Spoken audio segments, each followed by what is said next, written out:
The smoke detectors failed, we tried to save her, they told the firefighters. But the 9/11 recording picked up my screams, they nailed my windows shut. I can't get out. They want me dead when investigators discovered the fresh hammer marks. Imagine waking up to your childhood home engulfed in flames, thick smoke clawing at your lungs, and then, the chilling, horrifying truth hits you: every single window in your bedroom has been nailed shut. You're trapped. And as you make a desperate call to 911, screaming for help, you realize the monsters trying to kill you are your own parents. My name is Amber Wilson, and I'm 29. What I went through shattered our perfect family facade, revealing a darkness I never knew existed. My story might sound unbelievable, but if you've ever felt trapped, unheard, or betrayed by the people who should love you most, I hope it makes you feel a little less alone. From the outside, we truly were the picture-perfect American family. My mother, Susan, always impeccably dressed, volunteered at church, and hosted the most elaborate neighborhood gatherings. My father, Harold, was respected at his accounting firm, coached Little League, and always had a friendly wave for everyone. Our house in suburban Minnesota was meticulously maintained, with a beautiful garden that actually won awards. I was their only child, and people often told me how lucky I was to have such wonderful parents. But behind our glossy white front door, with its seasonal wreaths and welcoming mat, life operated under a very different set of rules. The first time I realized something was truly off, I was 7 years old. I had invited a friend from school over to play. Before she even arrived, my mother sat me down and recited exactly which rooms we could enter, which toys were acceptable to share, and what topics were appropriate for conversation. When my friend innocently asked to see my bedroom, my mother intervened with a tight smile, saying certain areas of the house were private. By age 10, I understood that everything in my life was carefully controlled. My wardrobe consisted of outfits my mother selected. My haircuts happened at precise 6-week intervals. My school lunches were packed with identical contents each day. Friends were vetted thoroughly before being allowed to interact with me, and playdates were monitored from a careful distance. "We just want to protect you, Amber," my mother would say, her voice soft but her eyes unyielding. "The world is full of dangerous people. You are precious to us." I remember clearly the first time I discovered the window in my bedroom had been locked. I was 10, and it was a beautiful spring day. I wanted to feel the breeze, but the window wouldn't budge. When I asked my father about it, he explained that they had installed special safety locks to keep bad people out, he said, ruffling my hair. And to keep our curious little girl safe inside. At the time, it made sense. I believed they loved me. I believed everything they did was for my protection. Even when things felt strange or restrictive, I convinced myself it was normal. After all, I had nothing to compare it to. In school, I excelled academically. My parents demanded perfect grades, and I delivered. Teachers praised my intelligence and focus. What they didn't see was how I would panic over anything less than an A, knowing the silent disappointment that would follow at home. I wasn't allowed to participate in extracurricular activities. My mother claimed they were unnecessary distractions. Sports were too dangerous. Drama club would put me in contact with questionable influences. Band practice would interfere with sacred and unalterable family dinner time. My father rarely contradicted my mother. He would occasionally give me sympathetic looks when she instituted new rules, but he never intervened. Sometimes I caught him watching me with sad eyes, but when I asked what was wrong, he would quickly smile and say, "Nothing, sweetie. Just thinking about how fast you are growing up." When I was 13, I visited my classmate Sarah's house for a school project. It was the first time my mother had allowed me to go to someone's home without her first inspecting it. Sarah's parents were both doctors with impeccable reputations, which seemed to satisfy my mother's strict criteria. At Sarah's house, I watched in amazement as she freely opened the refrigerator to grab snacks without asking permission. She played music in her room with the door closed. She mentioned casually that she would be going to soccer practice later, and her mother simply nodded and told her to have fun. On the ride home, I sat silently in the backseat of my mother's car. A new, unsettling understanding forming in my mind. My family was not like others. The level of control my parents exerted was not normal protection. But I pushed the thought away, telling myself they just loved me more, cared more deeply, wanted to ensure nothing bad ever happened to me. That night, I tried to open my bedroom window again, curious about the lock. I discovered it wasn't just locked, but sealed shut. I could see evidence of some kind of adhesive around the edges. When I pressed my face against the glass and looked down at our perfectly manicured lawn, I felt a strange sensation in my stomach. Not just the trapped feeling I had grown accustomed to, but something deeper. Something like dread. "Mom," I asked at breakfast the next morning, keeping my voice casual, "why is my window sealed shut?" She didn't look up from arranging fruit on my plate in a perfect pattern. "We had a problem with drafts. The heating bill was outrageous last winter." It was June. We hadn't used the heating system in months, but I nodded and ate my geometrically arranged breakfast, pretending to accept the explanation. That was the first time I consciously recognized my mother was lying to me. It wouldn't be the last. As I approached my teenage years, the lies multiplied, as did the restrictions. Each one presented as a loving gesture of protection. Each one tightening the invisible cage around me. By 15, my desire for independence collided violently with my parents' escalating control. While other teenagers negotiated curfews and dating privileges, I was fighting for the basic right to walk to the mailbox alone. My mother had installed a tracking app on my phone that monitored my location every minute. If I deviated even slightly from my approved routes between home and school, my phone would immediately ring. "Where are you?" my mother would demand, without even a greeting. "The app shows you are 2 blocks from your usual path." The first time it happened, I had stopped to pet a neighbor's dog. The second time, I had ducked into a convenience store to escape a sudden rain shower. After the third violation, my father began driving me to and from school every day, eliminating even those small moments of autonomy. At 16, I discovered cameras had been installed throughout our house. Not obvious ones, but small devices hidden in smoke detectors, picture frames, and even my desk lamp. I found the first one accidentally while changing a light bulb.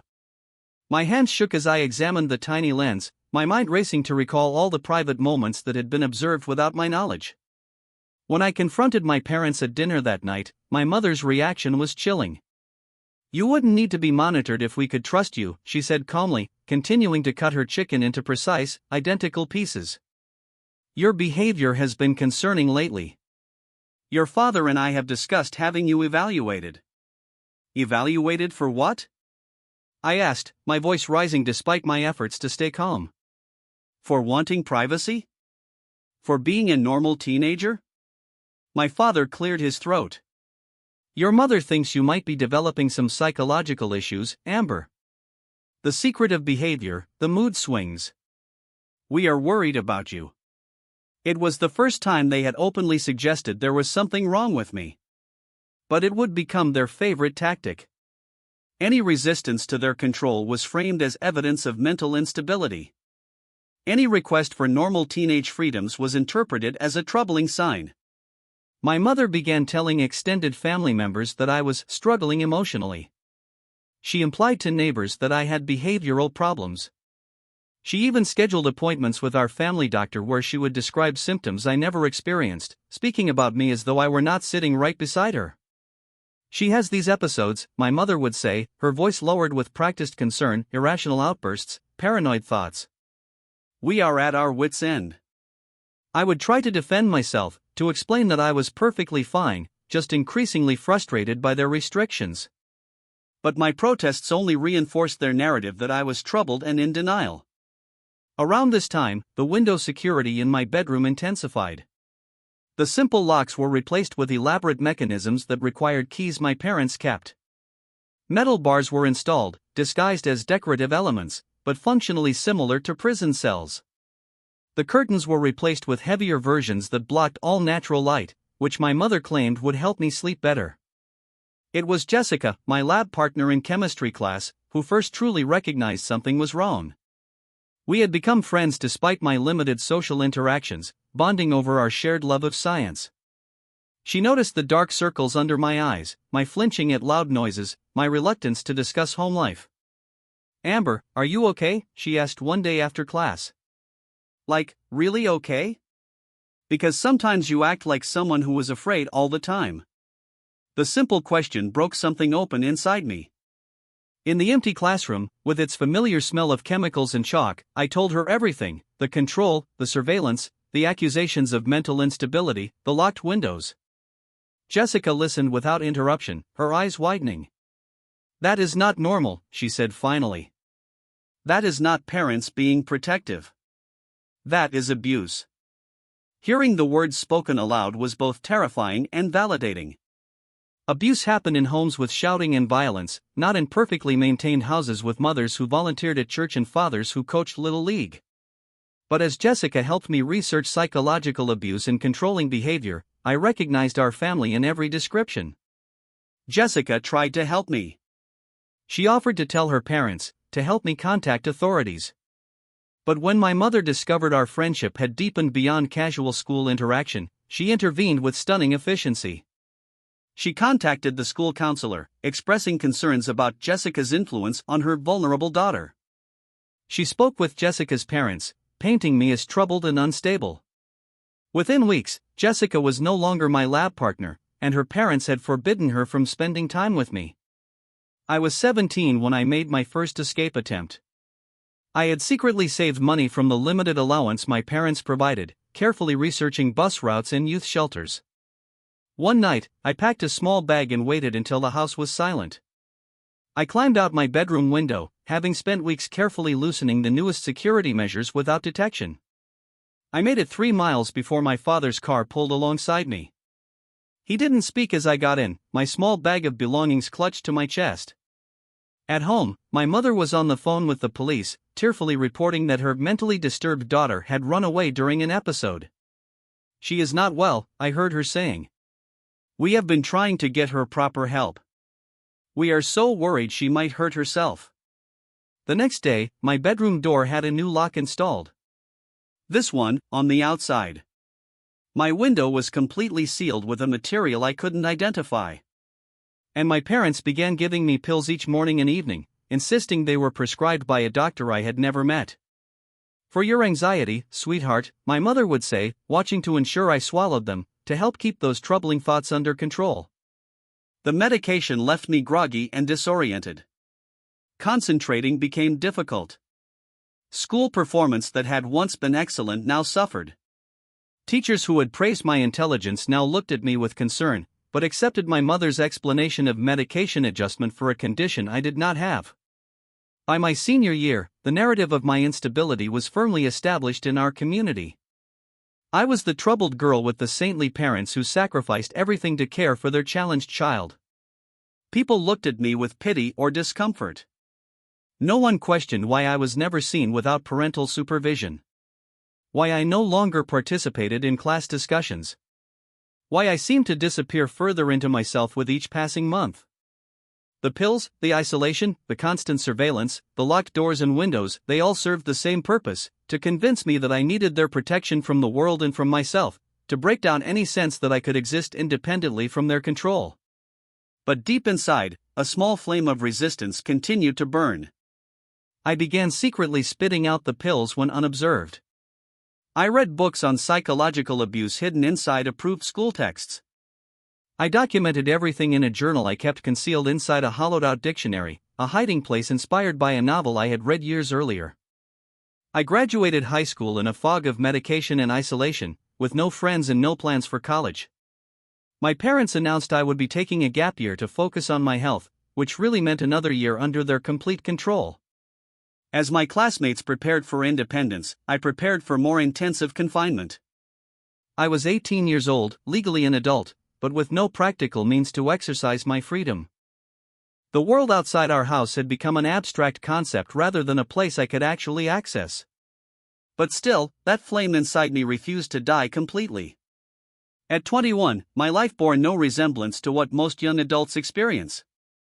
While peers were finishing college, starting careers, or traveling, I existed within the suffocating confines of my parents' control. The only concession to my adulthood was permission to take online classes through a local community college, a program my mother selected and monitored closely. "See how we support your education, Amber," she would say, checking my computer history daily. Most parents would not invest so much in a child with your challenges. The challenges she referred to were entirely their creation, a narrative so thoroughly established that even I sometimes questioned my own perceptions. Was I really unstable? Did I truly need the protection they insisted upon? The doubt was by design, a product of years of gaslighting and isolation. But during my online psychology class, I encountered information about emotional abuse that resonated deeply. I began to understand the tactics my parents employed: isolation, gaslighting, control, monitoring, medication. During lectures, I would mute my computer and silently cry, recognizing my life in the clinical descriptions of abuse victims. My professor, Dr. Matthews, noticed my exceptional work on assignments related to family dynamics and psychological control. During a required video conference, she asked questions that suggested she sensed something beneath my careful responses. I was terrified of saying too much, knowing my mother often stood just outside my door during these calls. But Dr. Matthews seemed to understand. "Amber, there are resources available for young adults transitioning to independence," she said casually at the end of our call.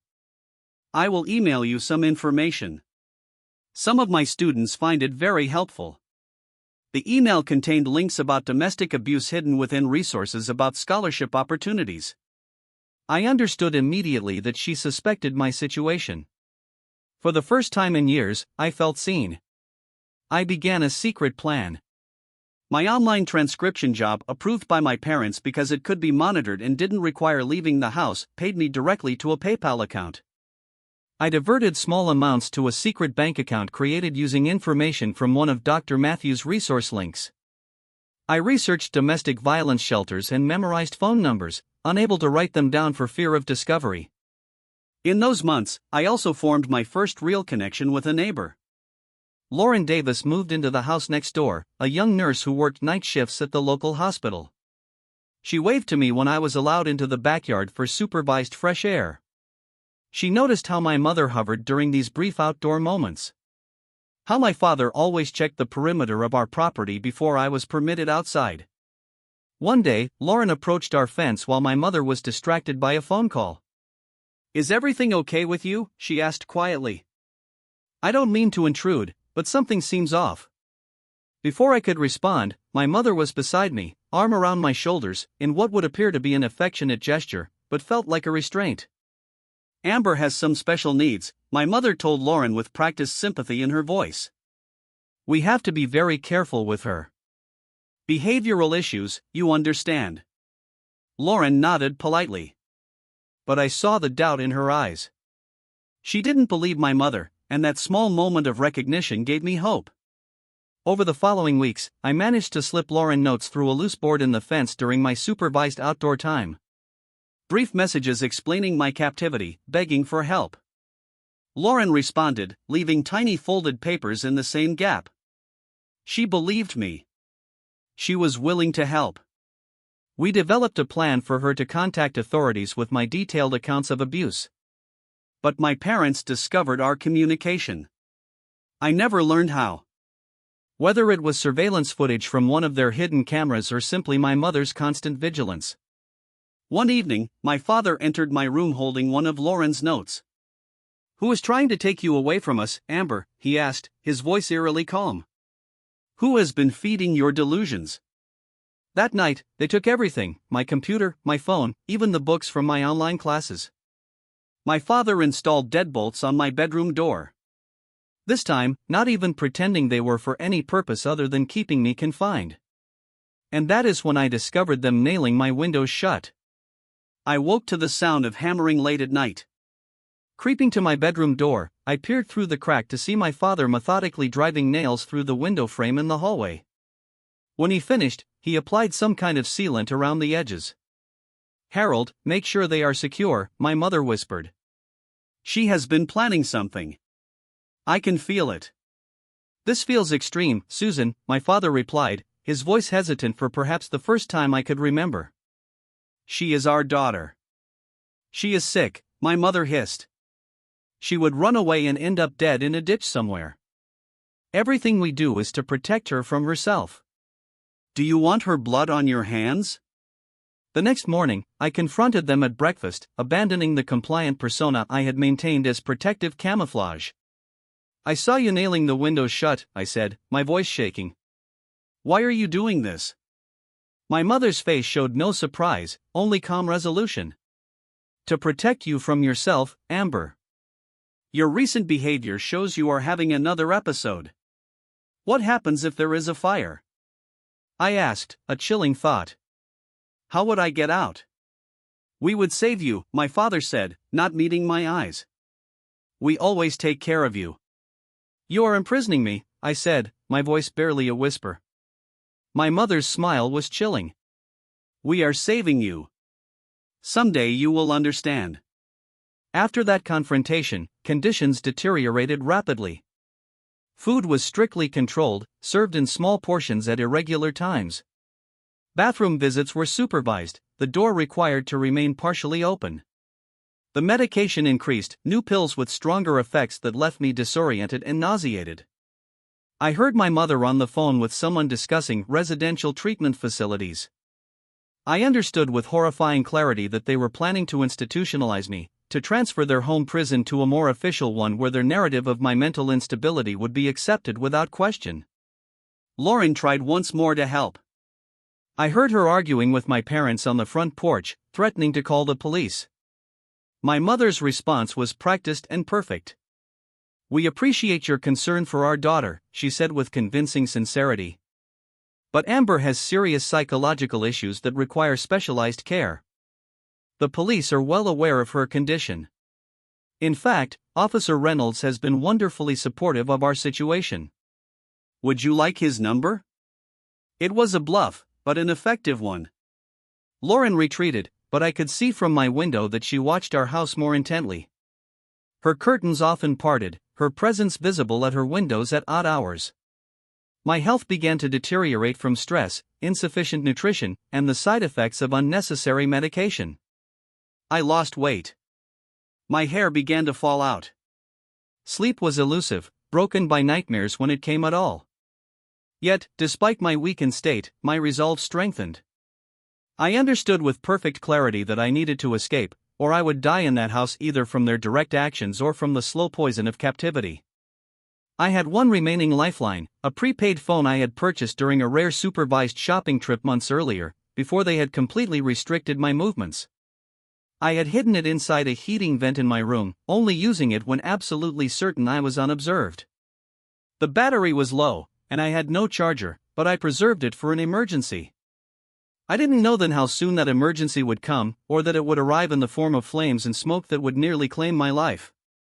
The night that changed everything began ordinarily enough. My parents conducted their usual evening routine, checking locks, administering my medication, securing me in my room for the night. I pretended to swallow the pills, but tucked them under my tongue, spitting them into a tissue once alone. It was a small act of defiance that kept my mind clearer than they intended. I fell into a restless sleep around 11 o'clock, only to wake suddenly at 2 o'clock in the morning to an unusual sound from downstairs. At first, I thought it might be my father doing one of his middle-of-the-night security checks. He sometimes roamed the house at odd hours, testing windows and doors, checking surveillance equipment. But this sound was different, a crackling noise followed by a muffled pop. I sat up in bed, straining to identify it. Then, I smelled it. Smoke. Faint at first, then increasingly acrid. My first reaction was oddly calm. Fire drills had been part of school life, and the procedure was ingrained, *get low. Find an exit. Call for help, *. I slid out of bed and crawled to my bedroom door, already feeling the temperature rising. When I touched the doorknob, it was warm, but not hot. I turned it, expecting to enter the hallway and find my parents perhaps already managing the situation. The knob turned, but the door wouldn't open.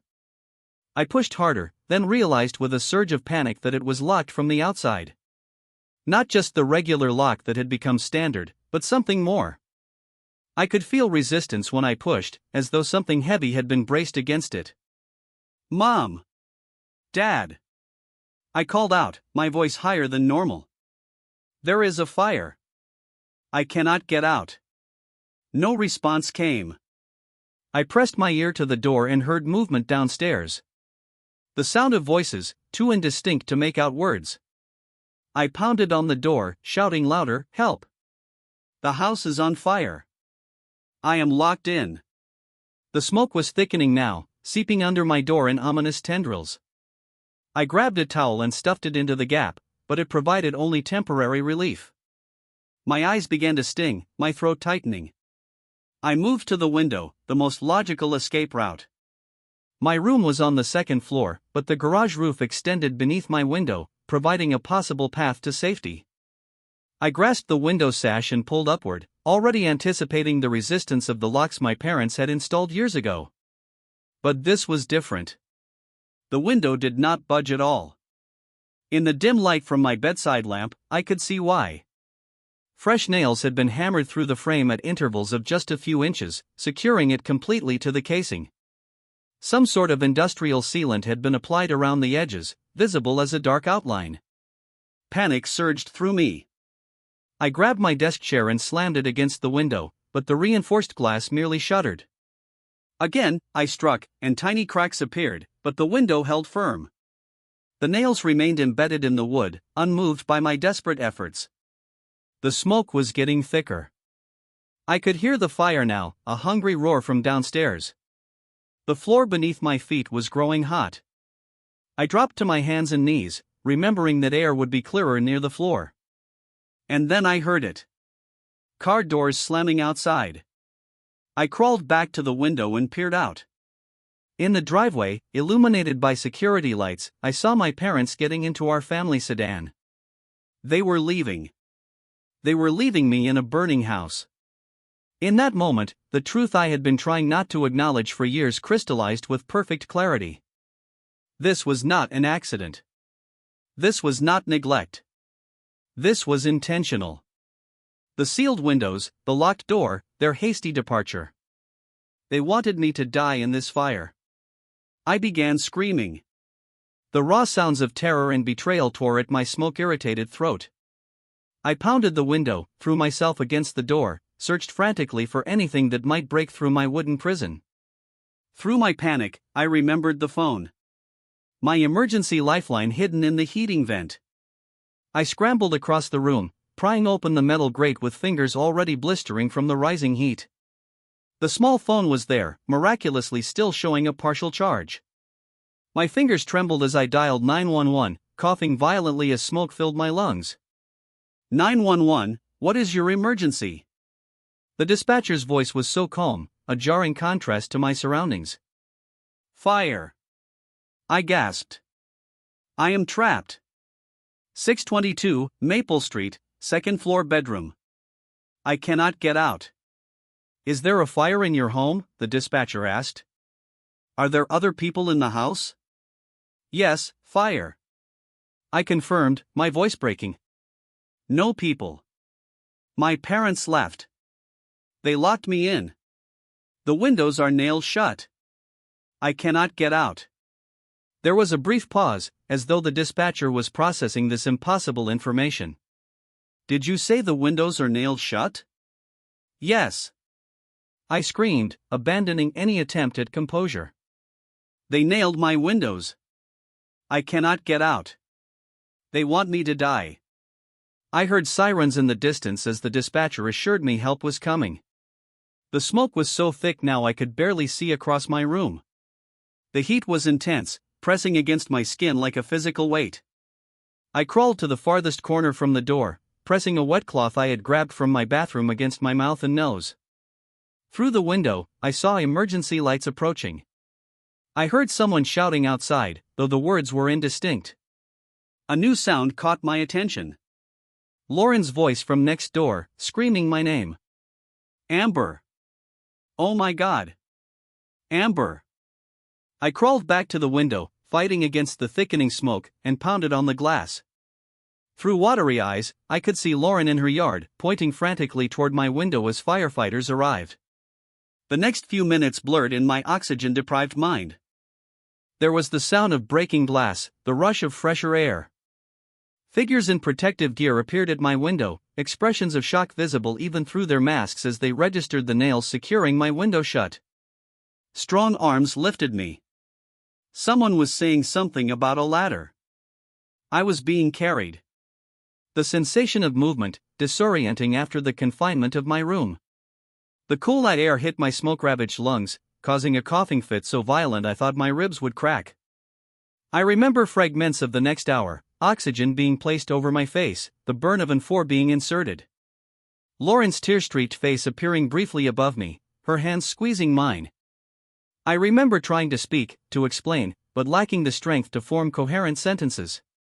Most vividly, I remember seeing my parents returning to the scene, their performance beginning immediately. My mother's theatrical wail. My father's stunned expression. Both rushing toward the ambulance with perfectly practiced concern. Our daughter, my mother cried to anyone who would listen. Is she all right? We just went for help. The smoke alarms malfunctioned. We tried to save her.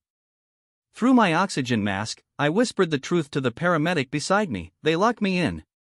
They nailed the window shut. They left me to die. His expression shifted, skepticism giving way to something darker as he looked from me to my hysterical parents being held back by police officers. He leaned closer. We found the nails, he said quietly. Fresh hammer marks. We saw the lock on your door. No one is going to hurt you anymore. As consciousness faded, I heard a police officer speaking to my parents, his voice hard and suspicious. We need to ask you some questions about those windows, Mr. and Mrs. Wilson. And about this recording from the 911 call. My mother's voice rose in practiced indignation. Our daughter is mentally disturbed. She has delusions. We would never harm her. But for the first time in my life, no one was believing her performance.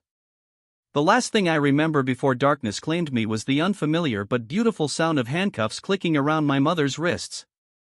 I woke up in the hospital 3 days later. My throat raw from smoke inhalation, my lungs damaged but healing. The first face I saw was not my mother's or father's, but Lauren's, sitting beside my bed with dark circles under her eyes, suggesting she had barely left my side. They are in custody, were her first words to me, answering the question I hadn't yet found the strength to ask. Both of them. They are not getting anywhere near you ever again. A police detective named Jason Reynolds came to see me that afternoon, his manner gentle but direct. He sat beside my bed, notepad ready but initially unused as he simply asked how I was feeling. I need to ask you some questions, Amber, he finally said. But first, I want you to know that we found the hammer marks on your window frames. Fresh marks. We found the sealant. We found the lock on your bedroom door, and the furniture that had been pushed against it. The evidence supports your account. I closed my eyes briefly, a strange mixture of relief and pain washing over me. For so long, I had been told that my perceptions were wrong, that my memories were unreliable, that my fears were delusions. Having external validation of the reality I had experienced was both vindicating and devastating. Detective Reynolds was patient as I shared my story, beginning with my earliest memories of control and isolation, working through the escalating restrictions of my teenage years, and finally describing the horrifying realization that my parents had left me to die in a fire they likely started themselves. We cannot prove yet that they set the fire deliberately, he told me. The fire investigator says it started in the kitchen, possibly electrical, but we can prove they knew about it, left without attempting to rescue you, and had taken deliberate steps to prevent your escape. They have been telling people I am mentally ill for years, I said, my voice still raspy from smoke damage, that I have delusions, that I am unstable and need their protection. Will anyone believe me? Detective Reynolds' expression hardened slightly. The 9/11 recording is compelling evidence, Amber. Your voice, your terror, your clear statement that they had nailed your windows shut, all captured in real time during the emergency. It is difficult to dismiss that as delusion.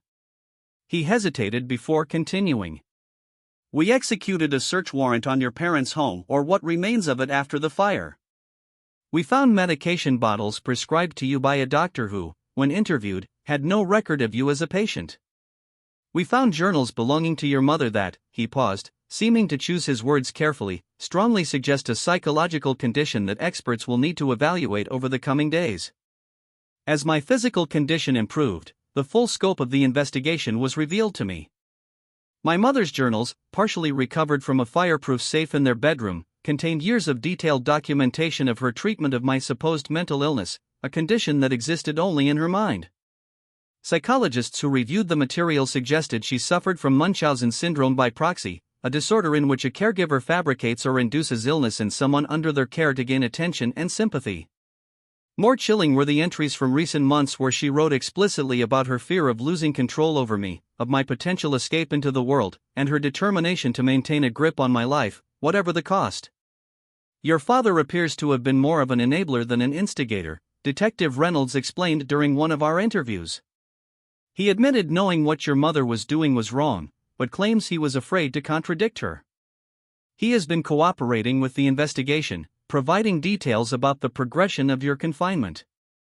Lauren became a key witness, describing her observations of my restricted movements, the supervised backyard visits, the notes I had passed to her, and her unsuccessful attempts to get authorities to investigate before the fire. She brought forward our written communications, preserved despite my parents' discovery of some of them. I should have done more, she told me tearfully during one hospital visit. I knew something was terribly wrong, but I didn't know how to help without making things worse. You did help, I assured her. You were the only one who saw through their facade. You were the only one who believed me. Other neighbors came forward as the case gained attention, sharing observations they had dismissed or rationalized over the years. Mrs. Abernathy from across the street recalled how she never saw me outside alone, how my mother would interrupt if she attempted to speak with me directly. Mr. Jensen, who lived 2 doors down, described an incident years earlier when he heard screaming from our house. Only to be convinced by my mother that they had been watching a horror movie with the volume too high.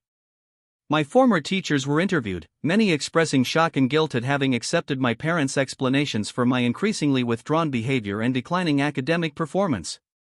Dr. Matthews, my online psychology professor, provided records of our communications and her own documented concerns about potential abuse. As physical evidence was compiled and witness statements gathered, the prosecution's case against my parents strengthened. The district attorney explained to me that they would be charged with attempted murder, false imprisonment, child abuse for the years before I turned 18, and numerous other crimes. Your mother's journals are particularly damning, she told me. They show premeditation and a disturbing lack of remorse. In one entry from just weeks before the fire, she wrote about how she would rather see you dead than independent of her control. The revelation struck me like a physical blow. I had understood on some level that my mother's love was twisted and possessive, but to have confirmation that she had actually contemplated my death was still utterly shocking. As my physical recovery progressed, I began working with a trauma specialist, Dr. Eleanor Simmons, who helped me process not only the acute trauma of the fire, but the lifelong psychological abuse I had endured. For the first time, I could speak freely about my experiences without fear of being labeled delusional or having my reality denied. What you are describing is gaslighting in its most extreme form, Dr. Simmons explained during one of our sessions. They systematically undermined your trust in your own perceptions, isolated you from anyone who might validate your reality, and created an alternative narrative about your mental state that served their purposes. One of the most difficult aspects of recovery was accepting that the parents I had desperately tried to please, whose love I had craved, even amid their abuse, had been willing to let me die rather than lose control over me. Dr. Simmons helped me understand that their behavior reflected their own severe psychological disturbances, not any failure or deficiency on my part. You survived by maintaining an inner core of truth, she told me. Despite years of having your reality denied, you held on to what you knew to be true.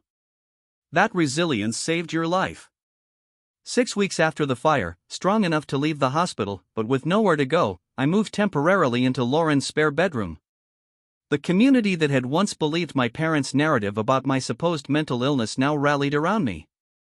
A local law firm took my case pro bono, helping me navigate victim services and the upcoming criminal proceedings. As the preliminary hearing approached, I steeled myself to face my parents in court for the first time since the fire. The evidence against them was substantial, but I knew their ability to present a convincing facade of loving concern. For 29 years, they had fooled everyone. Part of me still feared they might do so again. Remember, Detective Reynolds told me the day before the hearing, we have the 911 recording. We have the physical evidence. We have your mother's own writings.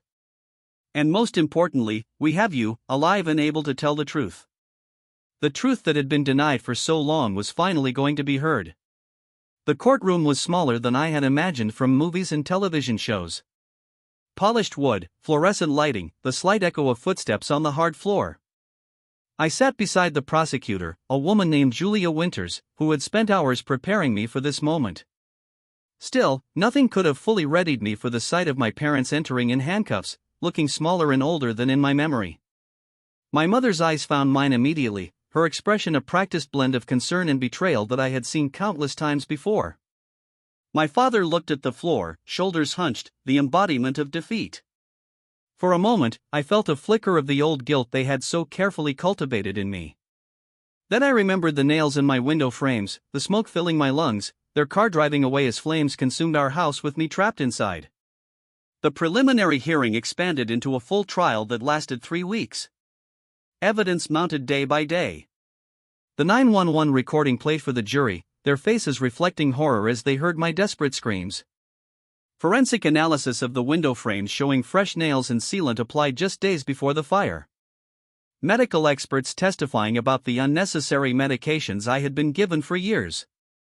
Psychologists explaining the patterns of abuse and control evident in my parents' behavior.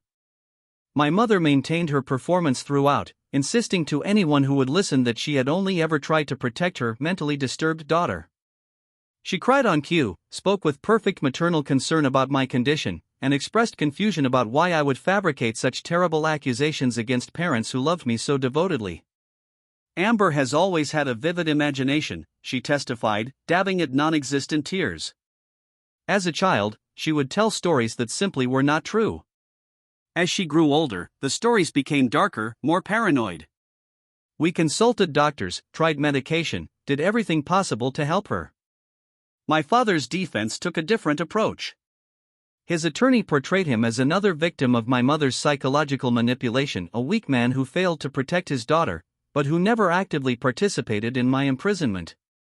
He admitted to installing the locks and nailing the windows, but claimed he did so under duress, believing my mother's assertions that I was a danger to myself.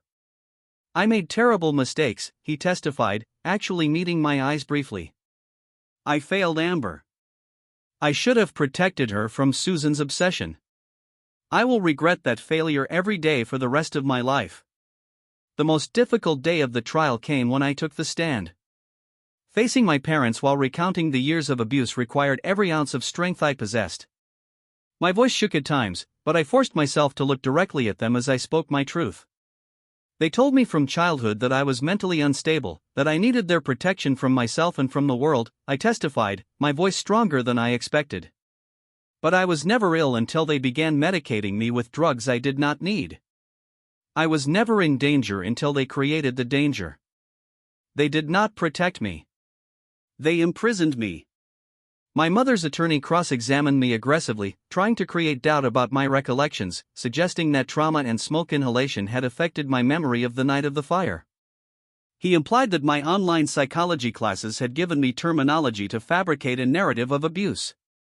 Is it possible, he asked with practiced skepticism, that your parents really did try to save you that night, but your oxygen-deprived brain misinterpreted their actions? I looked directly at the jury as I answered. I saw them get into their car and drive away while smoke filled my lungs and flames approached my locked bedroom. My windows were nailed shut. My door was barricaded from the outside. Those are not actions of people trying to save someone. Those are actions of people ensuring someone cannot escape. The turning point came when the prosecution played the full 911 recording for the courtroom. My voice, thin with terror and choked by smoke, echoed through the silent room. They nailed my windows. I cannot get out. They want me to die. The dispatcher's calm questions, my increasingly desperate responses, the sound of my coughing and struggling to breathe, all captured in real time during the fire, had an undeniable impact. I watched jurors wince. I saw one woman cover her mouth in horror.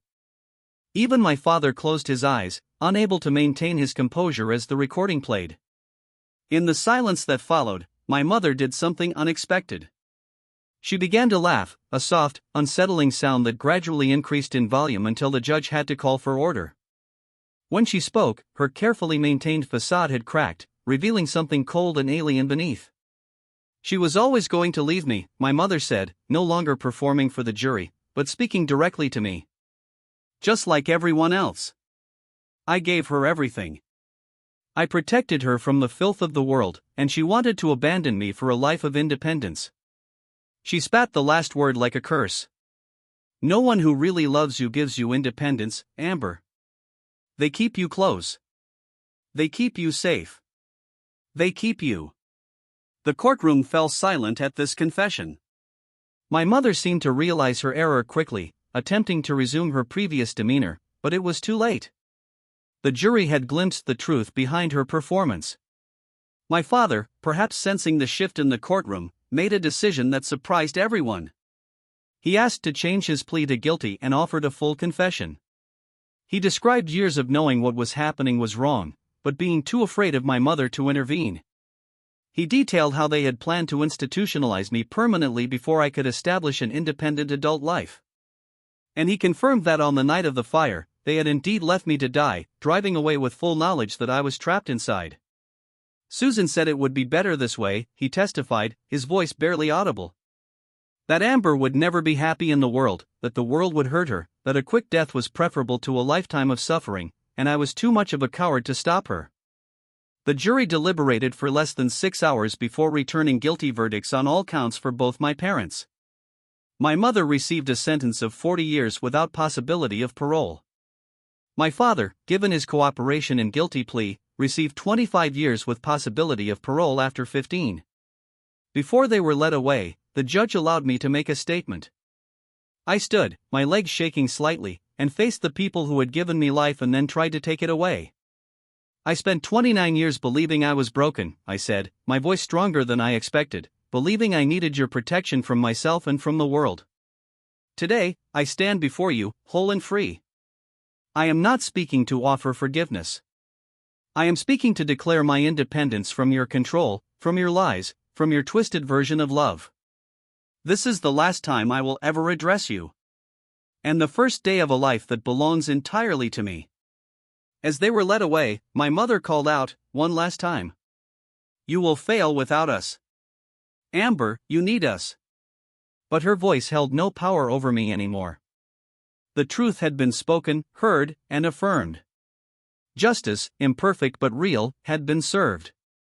Outside the courthouse, surrounded by supporters and media, I felt something unfamiliar spreading through me. It took a moment to recognize it as freedom. Not just physical freedom, but the liberation of having my reality acknowledged and validated after a lifetime of denial. The weight of secrecy and shame had lifted, replaced by the sometimes terrifying, but always precious gift of self-determination. What will you do now? A reporter asked as I prepared to leave. I smiled, the expression still feeling somewhat foreign on my face. I am going to live, I said simply. For the first time in my life, I am going to truly live. The journey from surviving to thriving did not follow a straight line. There were days when freedom felt overwhelming, when I questioned my ability to navigate a world I had been systematically taught to fear. There were nights when I woke in panic, convinced I was still trapped in that burning room. But with each passing month, those moments became less frequent, less intense. Dr. Simmons continued to work with me, helping me process not only the acute trauma of the fire, but the complex psychological impact of lifelong abuse. Recovery is not about forgetting what happened, she explained during one particularly difficult session. It is about integrating those experiences into your understanding of yourself without allowing them to define your future. Lauren remained a steadfast presence in my life, transitioning from rescuer to roommate to genuine friend. She never pushed me to discuss my experiences, but listened when I needed to talk. She celebrated small victories with me, my first solo trip to the grocery store, my first time driving a car, my decision to finish my degree in psychology. I thought I was brave until I met you, she told me once. You redefine courage for me every day. 6 months after the trial, I moved into my own apartment, a small but sun-filled space that I decorated exactly as I wished. The first night alone was terrifying, but I reminded myself that fear was a normal response to new experiences, not evidence that I was incapable of independence, as my parents had claimed. I placed no locks on my bedroom door. Every window could be opened fully. These were not casual choices, but deliberate reclamations of freedom. Each morning, I opened all the windows for at least a few minutes, regardless of weather, just because I could. The fresh air, even when cold or damp, tasted like liberty. The media attention following the trial brought unexpected connections. Other survivors of family abuse reached out to share their stories in solidarity. Organizations working with domestic violence victims invited me to speak about psychological abuse and coercive control. Gradually, I found purpose in helping others recognize and escape situations similar to what I had experienced. 1 year after the fire, I established a small foundation focusing on helping young adults transitioning out of abusive family situations. We provided practical support, legal resources, and most importantly, community. The isolation that abusers create as their first line of control could be broken through connection with others who understood without explanation. "You turned your pain into purpose," Dr. Matthews told me when I invited her to speak at our foundation's first formal event. That is the most powerful form of healing. Not everyone understood my story. Some people still question how parents could behave so monstrously, suggesting there must be another explanation. Others implied I should find forgiveness for my own sake, not understanding that for me, freedom from my parents included freedom from any obligation to reconcile with them. I learned to trust my instincts about whom to let into my life. Years of gaslighting had damaged my ability to distinguish between genuine concern and controlling behavior. But with practice and support, my internal warning system grew stronger. I became attuned to red flags, people who pushed boundaries, who questioned my perceptions, who sought to isolate me from others. The most profound lesson I learned was about the nature of love. Real love expands rather than contracts. It creates space for growth rather than confinement, for protection. It trusts rather than suspects. It releases rather than restrains. 3 years after the fire, I completed my master's degree in counseling psychology, specializing in trauma recovery. My thesis on psychological abuse within families drew on both personal experience and extensive research. The day I received my diploma, Lauren and a group of friends surprised me with a celebration that left me speechless with gratitude. "From surviving to thriving to helping others do the same," Lauren toasted. "You are a walking miracle, Amber." But I didn't see myself as miraculous, merely fortunate. Fortunate that Lauren had heard my screams that night. Fortunate that the 911 operator had recorded my desperate words. Fortunate that investigators had found those fresh hammer marks on my window frames. So many abuse victims never get their moment of validation, their chance at justice, their opportunity for a new beginning. Today, my life bears no resemblance to the prison of my first 29 years. I work with trauma survivors, sharing tools for recovery. I travel, experiencing the world my parents insisted was too dangerous for me to enter. I form relationships based on mutual respect rather than control disguised as protection. The nightmares have not completely disappeared. But they have lost their power to derail my days. The psychological wounds have formed scars that occasionally ache, but no longer bleed. I carry my history not as a burden but as hard-won wisdom about human capacity for both cruelty and resilience. Perhaps the most powerful realization has been that freedom is not just the absence of physical restraint but the presence of self-determination. True safety comes not from walls and locks but from the knowledge that you can trust yourself to navigate whatever challenges arise. Every window in my current home opens fully, without locks or barriers of any kind. That simple fact represents the safety I have created for myself, the safety that comes from within, rather than being imposed from without. On warm summer evenings, I sometimes sit by my open window, feeling the breeze on my face, and acknowledge how far I have traveled from that smoke-filled room with its nail-shut windows and sealed-off future. If you are watching this and recognize your own life in any part of my story, please know that you are not alone. Trust your perceptions. Document what is happening. Reach out for help, even if previous attempts have failed. Freedom is possible. Healing is possible. A life reclaimed is possible. Thank you for listening to my story. Take care, and good luck.